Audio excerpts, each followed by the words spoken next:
trône.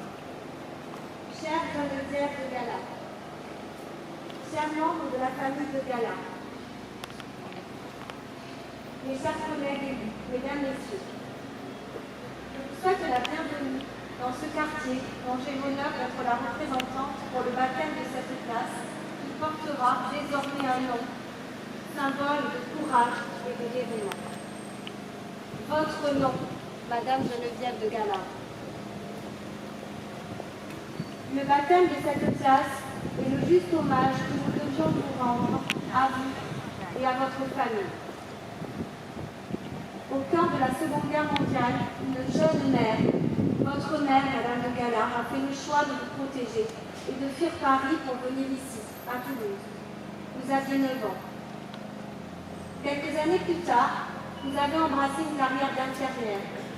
Cette carrière d'infirmière vous a conduit au cœur de la guerre du Vietnam.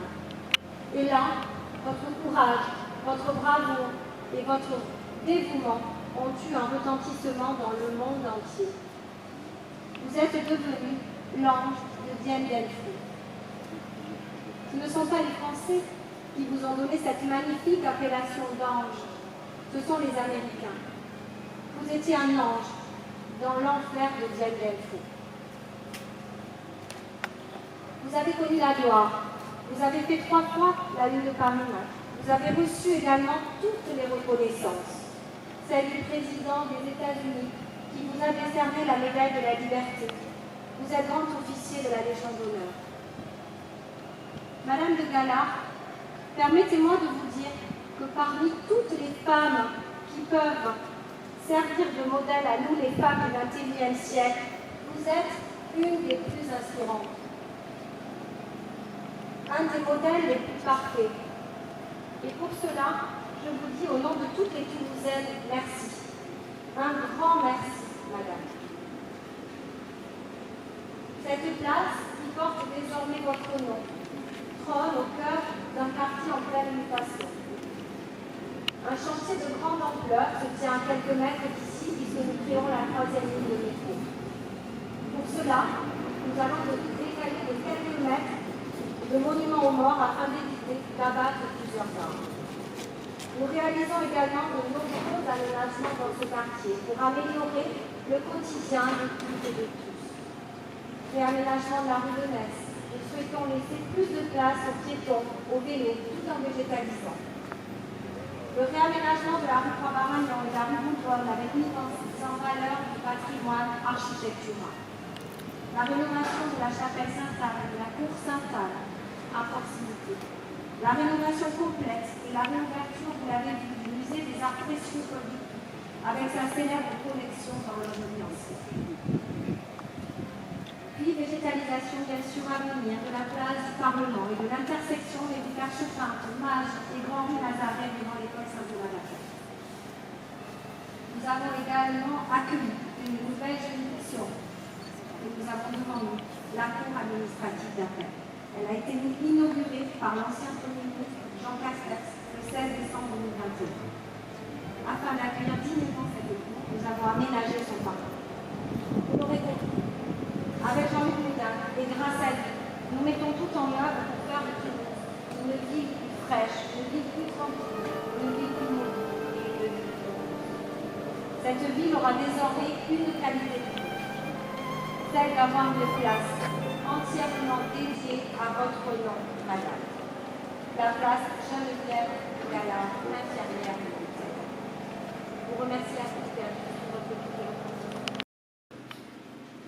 D'être venus nombreux à une heure peut-être pas très commode, qui est celle du déjeuner. Mais pour moi, tout ce qui me rappelle le courage et l'héroïsme de mes camarades, je ne pourrai jamais les oublier. Et je vois que même si beaucoup ne se rappellent pas des noms, eh bien, moi je sais que je me rappellerai toujours des visages. Merci du fond du cœur.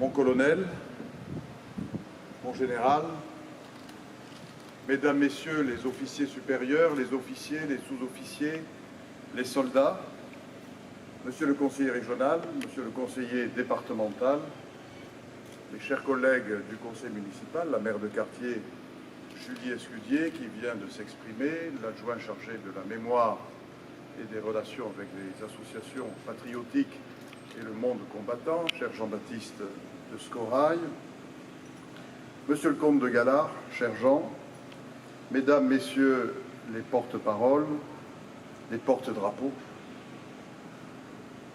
à travers les drapeaux, on porte une parole. Mesdames, messieurs, ne vous en faites pas, on les attire dans un piège. Ils sont nombreux, mais ils n'ont pas notre artillerie, pas de chars et pas d'aviation. Telles étaient les paroles de l'état-major qui lançait alors l'opération Castor. C'était le 21 novembre 1953. Un grand optimiste à la veille de ce qui a été la plus grande opération aéroportée de la guerre d'Indochine. Le 8e choc, régiment de parachutistes, saute sur Dien Bien Phu, une base importante dans le camp du Viet Minh. Il n'en repartira plus. Dien Bien Phu est le théâtre d'une bataille intense qui durera 57 jours, du 13 mars au 7 mai 1954. Et cette bataille opère comme un tournant dans l'histoire du XXe siècle. Une bataille qui se tient à l'époque où la France cherche à maintenir les dimensions géographiques de la puissance qui était la sienne alors, après la Seconde Guerre mondiale. Une guerre asymétrique qui a pour décor l'affrontement idéologique de deux blocs, nous sommes en pleine guerre froide, et qui interagit, qui croise une autre démarche de tension, qui est le processus de décolonisation dans l'Asie du Sud-Est. Alors, les puissances occidentales redoutent ce qu'elles appellent la théorie des dominos, avec des phénomènes de soulèvement dans les pays sous protectorat qui, parce qu'ils veulent leur indépendance, épousent la cause et le camp du communisme. Le corps expéditionnaire français est confronté à une guérilla particulièrement virulente dans un territoire climatiquement et géographiquement hostile. Et cela se déroule, Madame de Galard nous l'a rappelé, dans un climat d'indifférence, en réalité, de l'opinion française. 35 000 soldats français seront tués entre 1946 et 1954, et sur ces 35 000, 3 500 le seront dans le cadre de la bataille de Dien Bien Phu. Alors, 69 ans après ce que certains spécialistes considèrent comme la dernière grande bataille de l'armée française, Toulouse a l'immense honneur et le grand plaisir de mettre en avant et d'honorer Madame Geneviève de Galard. Geneviève de Galard, convoyeuse de l'air lors de la guerre d'Indochine, surnommée par les Américains, comme Julie Escudier l'a fort opportunément rappelé, l'ange de Dien Bien Phu. Et donc, par décision du conseil municipal, nous baptisons cette place du nom de Geneviève de Galard.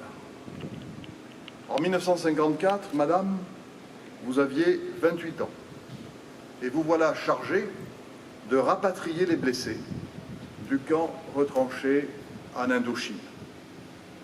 Au matin du 28 mars, vous posez les pieds sur Dien Bien Phu et vous relatez ce jour, je vous cite, où vous avez atterri dans l'enfer de Dien Bien Phu. Et là, vous vivez l'horreur des bombardements, en restant presque 2 mois sous la lumière totalement artificielle d'un hôpital souterrain.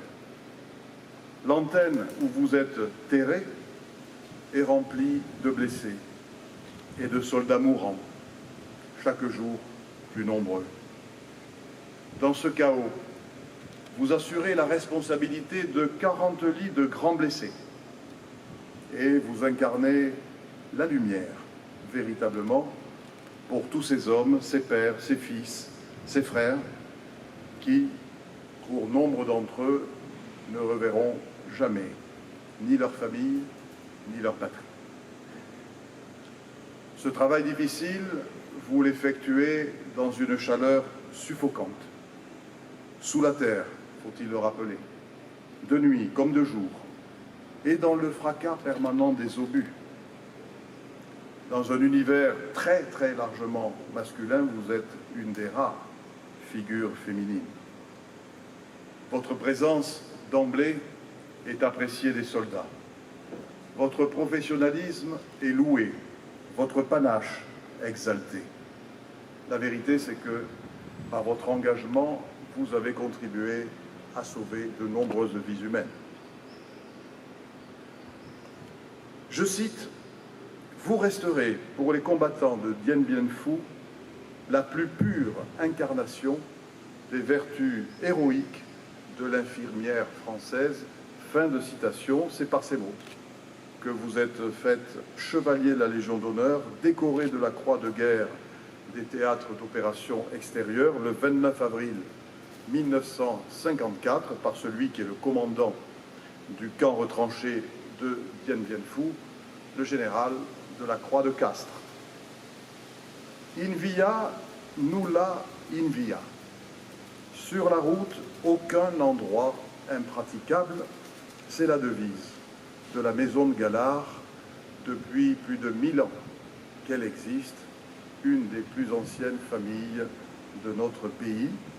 On peut dire, madame, que cette devise-là, vous l'avez mise en pratique de manière superbe. Malgré la capitulation de Dien Bien Phu le 7 mai 1954, vous faites preuve d'un courage extraordinaire puisque, même prisonnière, vous continuez à prodiguer des soins envers les blessés, et ce, au péril de votre vie.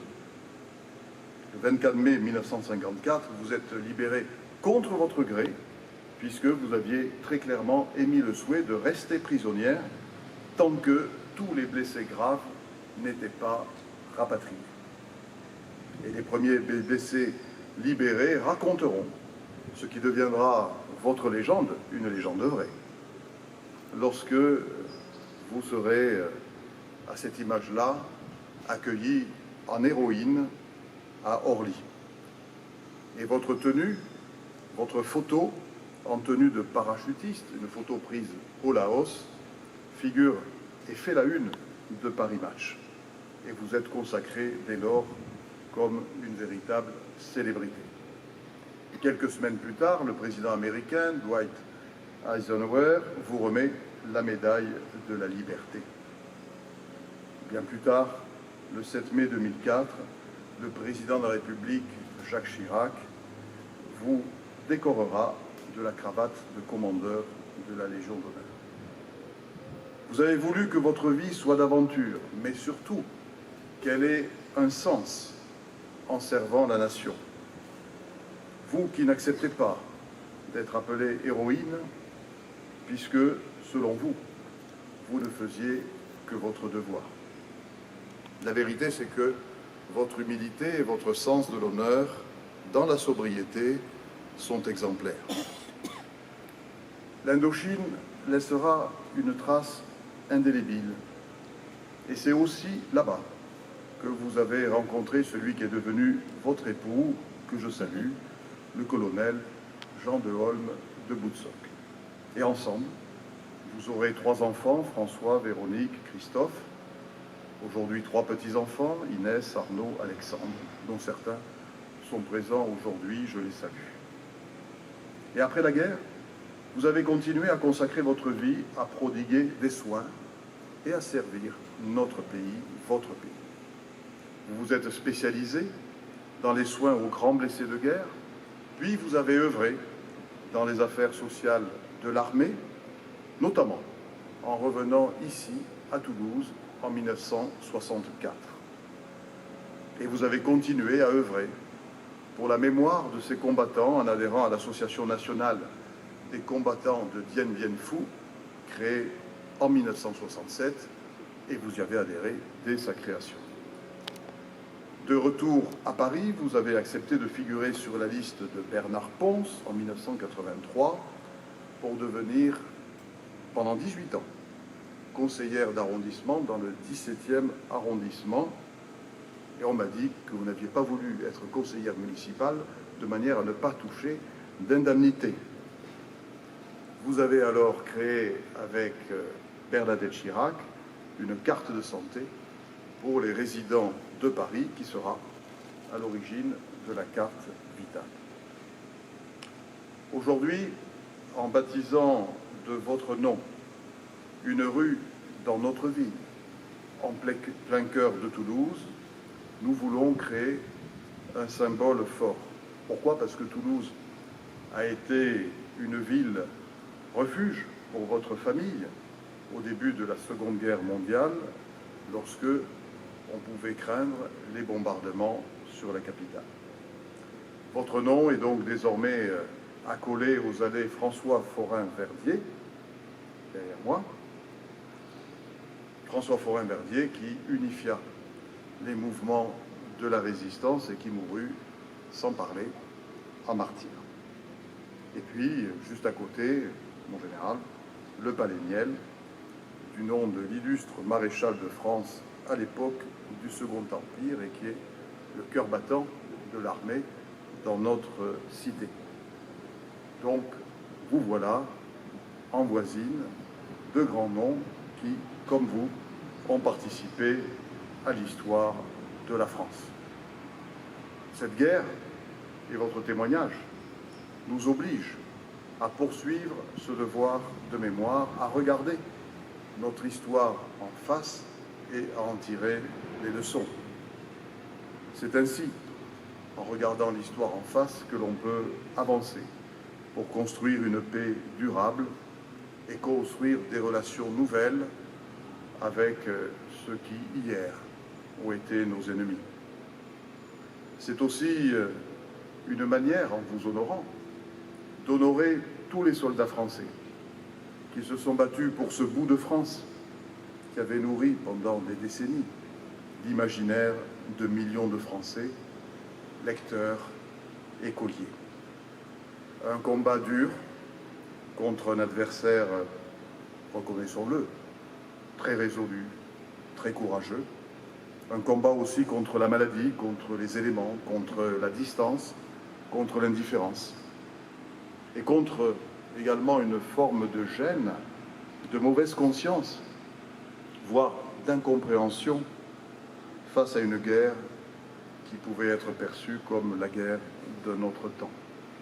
Pour autant, il faut faire mémoire, il faut rappeler notre histoire pour que les générations futures ne soient pas embrassées par l'oubli et encore moins par l'ingratitude. Et mettre votre nom en ce lieu, c'est honorer votre sacrifice et saluer les héros connus ou anonymes qui ont fait preuve de courage, d'abnégation, de sacrifice et qui peuvent se draper dans l'honneur. Les Sentinelles du soir, ouvrage d'Élie de Saint-Marc, nous permet de lire la phrase suivante. Si on doit un jour ne plus comprendre comment un homme a pu donner sa vie pour quelque chose qui le dépasse, ce sera fini de tout un monde, peut-être de toute civilisation, écrivait Élie de Saint-Marc, Élie de Saint-Marc, qui était un de vos amis et qui lui aussi s'était engagé en Indochine. Et je trouve que cette citation vous correspond bien à ce que vous avez accompli, parce qu'effectivement, au-delà de votre personne, c'est tout un corps de valeurs et aussi une certaine idée dans la patrie à laquelle nous voulons rester fidèles. Merci, Madame.